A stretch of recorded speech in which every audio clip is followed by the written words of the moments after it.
Today we'll see basic concepts required to understand the microprocessor.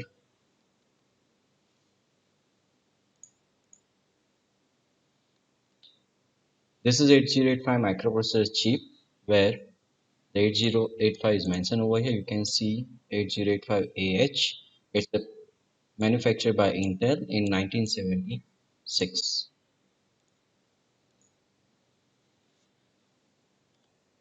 This is 8085 microprocessor kit. So this kit is having motherboard. You can see this is green as a motherboard. These are the numeric keypads. This is LED 7 segment LED screen. This is 8085, and these are the various interface which we have discussed in last lecture.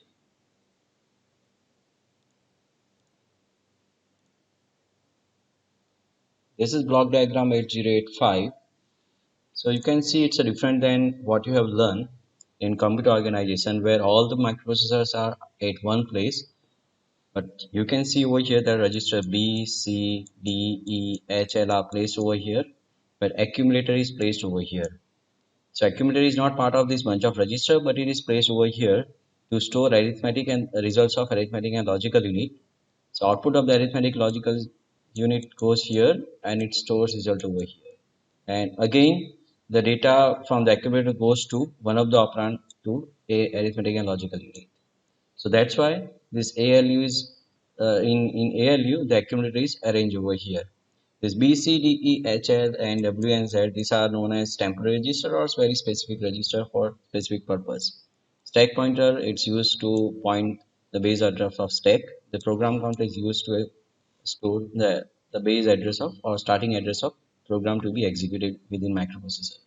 This IR stores instruction to be executed by this arithmetic and logical unit, but before it gets decoded in decoder. If we see the register set of 8085, they're actually designated over here. You can see there are accumulator, flip-flops, B, C, D, H, L registers are mentioned over here. Stack pointers and programs are mentioned over here. This is from the abstract point of view, and this way of organizing is from actual implementation point of view. One more thing I want to highlight over here, this is 8085 microprocessor, and this is the border of 8085 microprocessor. You can see there are pins. I created rectangle such a way that you can see the pins over here: interrupt pin, interrupt acknowledgement, RST 5.5, 6.5, and 7.5 trap pin. These two pins are for serial input and output, clock out, ready pin, read and write pin, address latch enable pin, S0 and S4, IO slash M bar, that's related to whether data belongs to IO or for memory operation, hold and HLDA, reset in, restarting of computer, reset out. These are 8 to A15 address bus and 80 to 87 are address or data bus. This is same way of presentation of previous diagram. That's a pin diagram of 8085 where you can see 8085 over here exit, and these are the 20 pins on the right side and 20 pins on the left side, and this is the layout they have made as a group of pins. So A to A15, so it's a 21 8 to 28 pin, it's a higher order address bus. 12 to 19 pin is multiplex data or address bus, and this ARE S0 S1 trap RST 6.5 7.5 and 5.5 interrupt ready pin, interrupt pin, reset out and clock out. So we'll discuss the functionality of each and every pin in subsequent lectures.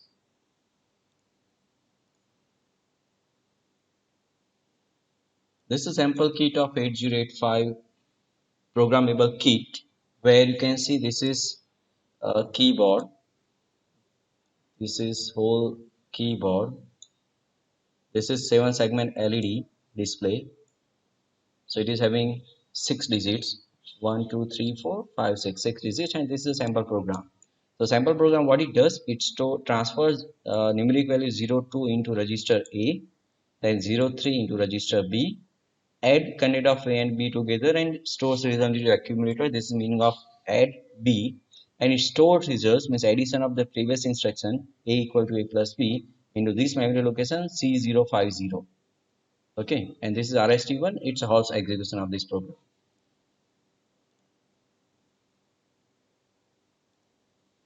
This is another way of presenting of same program, but you can see it's a more detailed version. It includes address. It's C000 address. It stores MVI comma 05. So MVI this is nothing but instruction code opcode will the equivalent opcode is 3E, and it will be stored at Z000 address, and 05 it is stored at its operand, it is stored at C001H.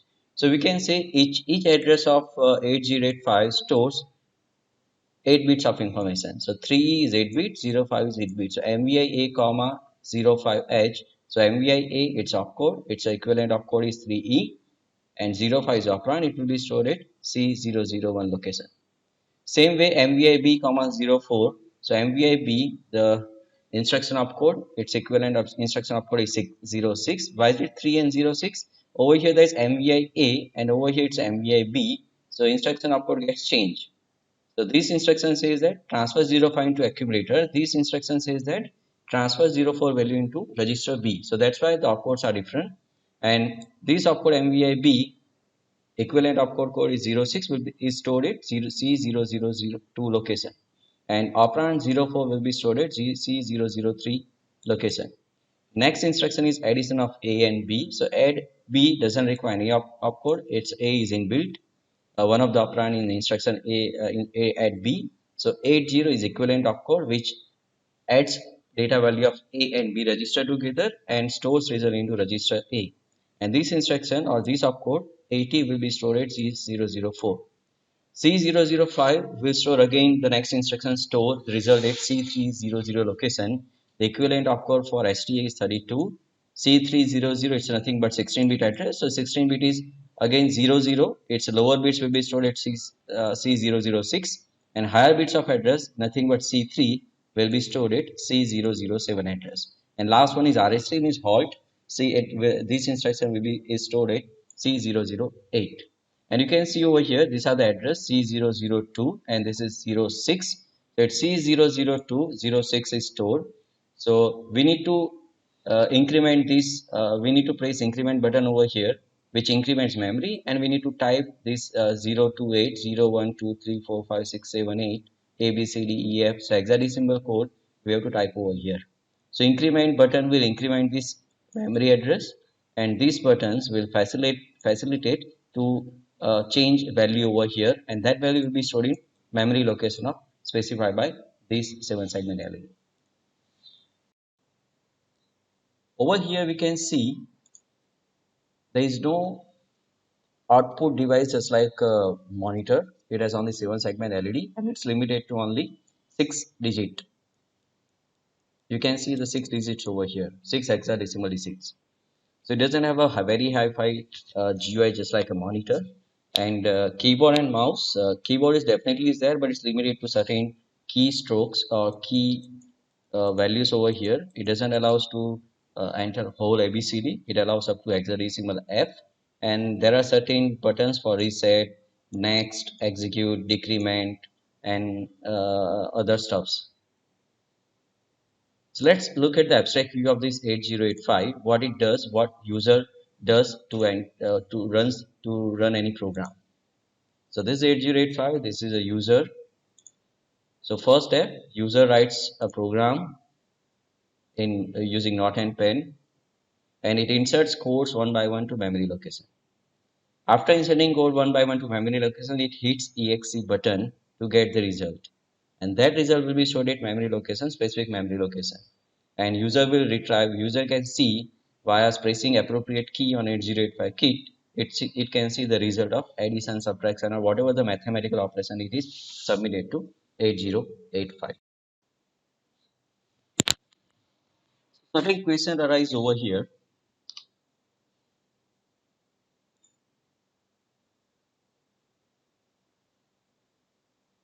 What if user wants to execute another program in 8085? Simple. User will insert codes of second program one by one at same or different memory location. Hits exe button to get the result. What if user wants to submit all the programs or multiple programs? If user wants to submit two programs, is it allowed to submit two programs in 8085 and hit the button and it will get the results of the two programs? Not possible. So there are certain conclusions that we are deriving over here. 8085 can execute one program at a time. It cannot execute two programs at a time. But if you are very tricky, you can execute, you can sequence program first and then after second program. Do not include RST in between first program and second program.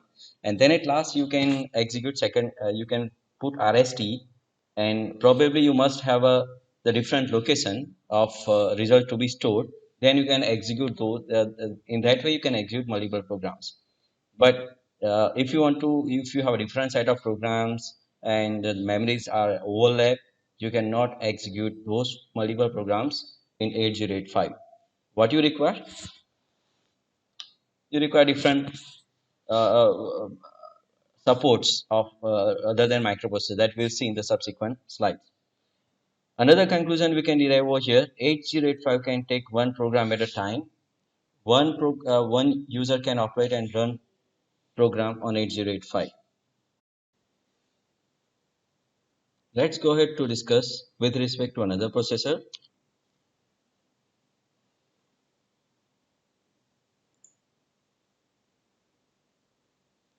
This is pin diagram of 8085. So 8085 and 8086 are having similar number of pins, but certain functionalities are common over here in certain pins.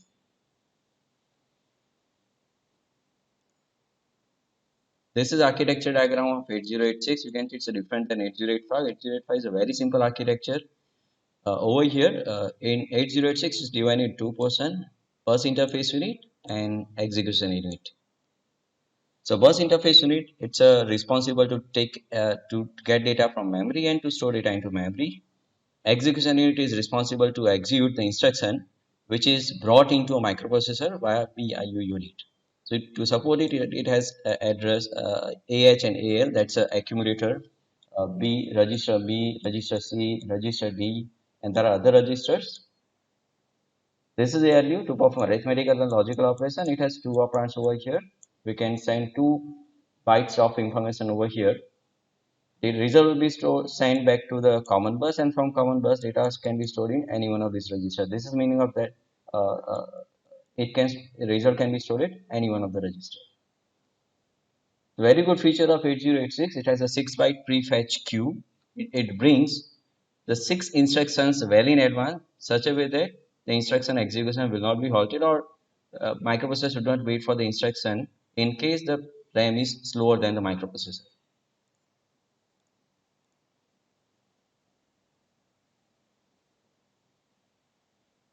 This is 8086 microprocessor kit, similar to 8085, but the difference is it is having 5 7-segment LEDs to store address or to display address, and 2 7-segment LEDs to display value. It is same as 8085, but over here it is having 5 7-segment LEDs to display address. Programs are executed in the same way as 8085. User needs to enter one by one code into a 8086, and then it has to hit exe button and it executes that program.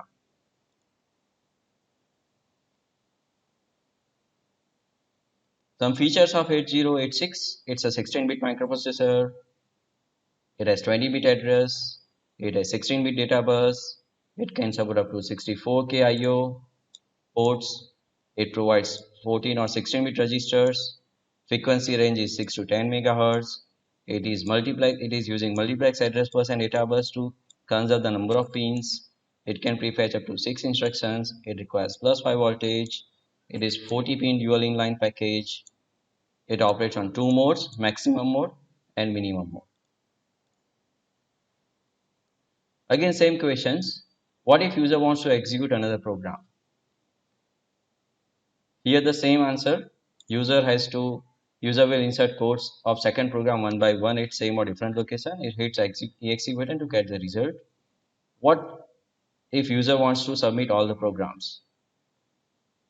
Not possible. Conclusion, 8086 can execute one program at a time. 8086 can take one program at a time. One user can operate and run program on 8086. So let's move ahead towards certain terminology, multi-user system and multitasking system. Is 8085 and 8086 a multi-user or multitasking system? Before getting answer, let's go ahead to real meaning of multi-user and multitasking system. Multi-user, nothing but multiple user can be logged into a system simultaneously or at the same time. Multitasking, multiple tasks can be submitted inside a microprocessor. So over here, the definition of task is very tricky. Not tricky, but it is with respect to very older days. In very older days, there are two type of tasks available in microprocessor. There are first task is IO task, and the second task is CPU task. So first task, it just related to data transfer from any IO device, data transfer from hard disk drive, data transfer from memory, data transfer from any keyboard and mouse peripheral device, data transfer to any printer. So that kind of operation are known as IO task. And CPU, if you want to execute any sequence of instructions, those comes under the CPU task. So CPU task is will execute instructions to perform arithmetic and logical operations. IO task will transfer data from and to peripheral device to microprocessor and vice versa.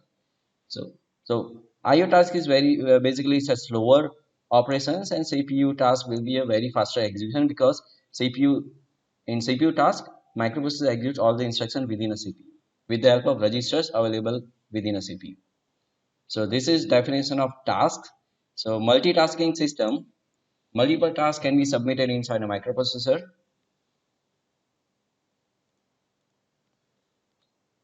Not necessary to execute all the tasks at the same time.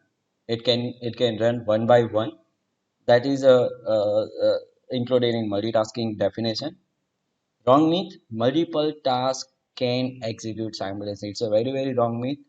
Uh, Meaning of this multitasking, it doesn't say that it can execute multiple tasks simultaneously. It's not a parallel tasking or simultaneous tasking system. It's a multitasking system. 8085 are neither multi-user nor multitasking system because in 8085 and 8086 you can submit one program at a time and you can see the result. Multiple users cannot operate keyboards of 8085 and 8086. That's why it's not a multi-user. Multitasking, it cannot execute multiple programs in multiple programs or multiple tasks available into a memory of 8085 or 8086. So what microprocessor system should have to support multi-user and multitasking? So let's take one scenario. So this is a microprocessor. It's a generic microprocessor. Sake of simplicity, I took just only microprocessor name. Microprocessor will have a ALU. For simplicity, I have not mentioned rest other components, common bus system, control unit, and other stuffs. This is RAM component. RAM is connected to address lines and data lines to microprocessor. RAM is having two programs. User submits two programs to microprocessor. This is user. User has written two programs. Addition, probably P1. Let's consider P1 as addition program. P2 is a subtraction program. So this is boundary of program 1 and program 2. So program 1 is located over here at this boundary, and program 2 is located over here at this boundary. And this portion of memory is left. This portion is memory is empty. This portion of memory is empty.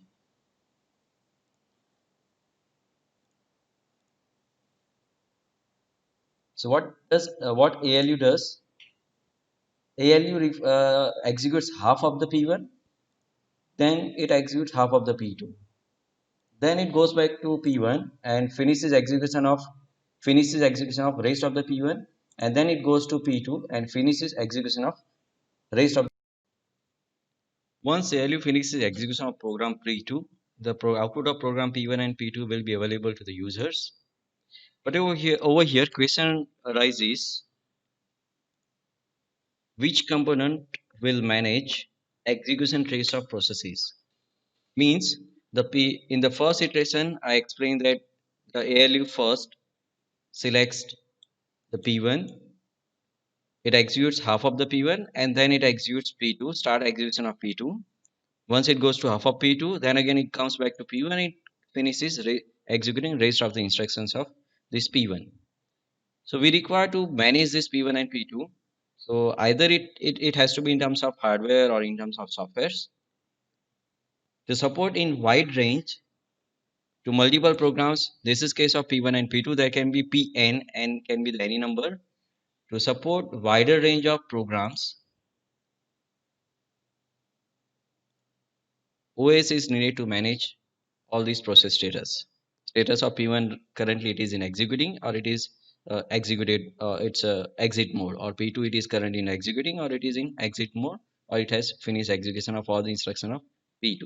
So that's why we require OS. So let's understand why this is location of OS and why it is required. This is abstraction of microprocessor which contains ALU. ALU executes P1 and P2 programs. This is operating system. Operating system I took out of the this computer, but actually it is located inside a RAM. This is location of OS. So OS will reside into RAM. We can consider this is a boundary of computer. Then we have to place keyboard, mouse and monitor over here, which will be connected to this cabinet of my computer, which has microprocessor, OS, P1 or P1 and P2 programs stored into a memory, and user hit submits program via keyboard and mouse. It can see the display the program over here, that is with the help of operating system. So operating system job is now extended. Not only it has to manage P1 and P2 process, it has to manage this peripheral device as well. So if user inserts code or writes code into a machine, there has to be edit window available in this output device, like monitor over here.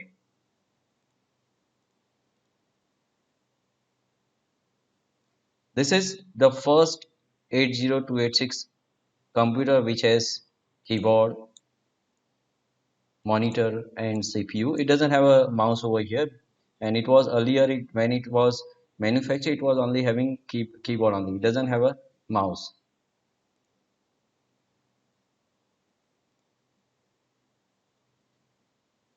This is computer with 808286 microprocessor. You can see there is a DOS operating system. Full form of DOS is disk operating system. So disk operating system, it's a name given to this operating system because it manages data on the disk. That's why it's a disk operating system. 80286 supports multi-user and multitasking. We'll see in the next subsequent lecture how does it support a multi-user and multitasking. Thank you for watching this video.